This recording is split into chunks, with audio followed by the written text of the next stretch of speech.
Атаңнан мал қалғанша тал қалсын деген аталы сөз бекер айтылмаса керек. Осыған орай діни басқарма бүкіл республика бойынша бір мезетте 30 жылдық мерейтойға 30 мың тал отырғызу акциясын бастап кетті.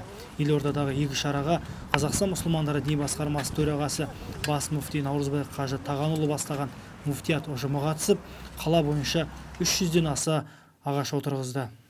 Біз осы пайғамбар сүннетін насихаттау үшін, ата баба сөзін насихаттау үшін ұрпаққа және біздің мемлекет басшысының жолдауындағы үндеуге үлес қосу үшін бүгін Қазақстан мұсылмандар діни басқармасы ел көлемінде 30 мың ағаш тобын отырғызуға ниет қылып, сол жұмысты бастап кеттік. Мінекей бүгін Елордадан басталды.